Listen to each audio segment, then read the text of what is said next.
Kitchen میں چند چیزیں ایسی ہوتی ہیں جن کا استعمال تو بہت ہوتا ہے لیکن ان کو صاف کرنا کافی مشکل ہوتا ہے۔ اسی وجہ سے کھانا ان پر جم کر گندگی کی صورت اختیار کر لیتا ہے۔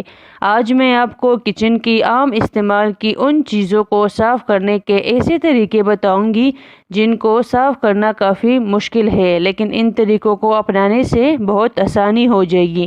نمبر 1، توا۔ توا کچن میں سب سے زیادہ استعمال ہونے والی چیزوں میں سے ایک ہے۔ توا اگر چکنائی زدہ ہو تو اس پر ٹوتھ پیسٹ لگا کر اسفنج سے صاف کریں اور پانی سے کنگالتے ہوئے بھی اسفنج سے رگڑ لیں۔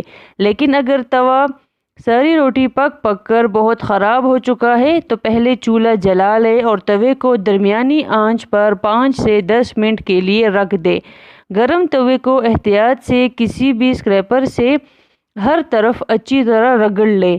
گرم ہونے کی وجہ سے تمام جمع ہوا آٹا اور تیل آرام سے نکل آئے گا۔ پھر تھوڑا سفید سرکہ لے کر توے پر پھیلا لیں اور ساتھ میں تھوڑا بہت میٹھا سوڈا بھی ڈال دیں اور جونے پر برتن دھونے والا صابن لگا کر توے کو رگڑ کر صاف کریں۔ سادہ پانی سے دھو لیں تو توا صاف ہو جائے گا جیسے بالکل نیا۔ Number 2، cutting board.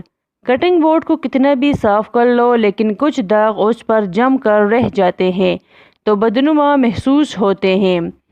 Cutting board کو بے داغ بنانے کے لیے ایک لیموں کا رس یا لیموں کے تیل کے 10 قطرے آدھے کپ پانی میں ملا لیں اور برتن دھونے والا اسفنج اس مکسچر میں ڈبو کر سائیڈ سے بورڈ کو صاف کریں اور اس کے بعد دھو لیں۔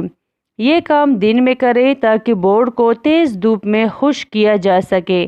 سارا دن دھوپ میں رکھا رہنے کے بعد رات میں آپ نئے جیسا صاف ستھرا کٹنگ بورڈ دیکھ کر حیران رہ جائیں گے۔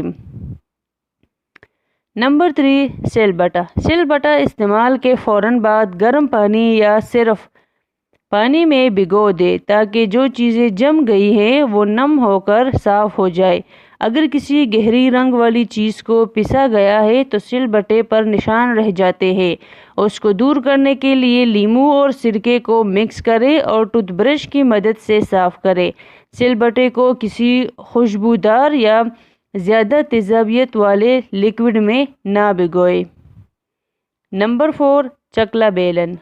آج کل ماربل یا پھر لکڑی کا چکلا بیلن استعمال ہوتا ہے۔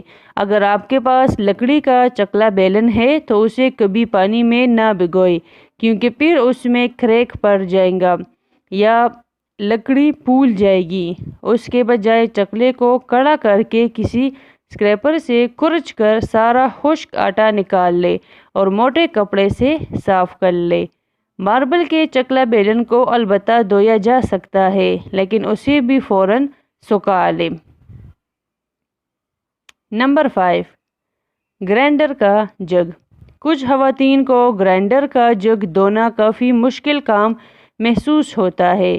اس کو دھونے اور اچھی طرح صاف کرنے کا آسان طریقہ یہ ہے کہ چند قطرے ڈش واش کے ڈالیں اور پانی ڈال کر گرائنڈر مشین چلا دیں اور پھر سارے پانی سے کنگال کر خشک کر لیں۔ امید کرتی ہوں آپ کو میری ویڈیو پسند آئی ہوگی۔ اگر پسند آئی ہے تو لائک، شیئر اور سبسکرائب کرنا نہ بھولیے گا کیونکہ میں آپ کے لیے ایسے ہی کارآمد ویڈیوز بناتی رہوں گی۔ اللہ حافظ۔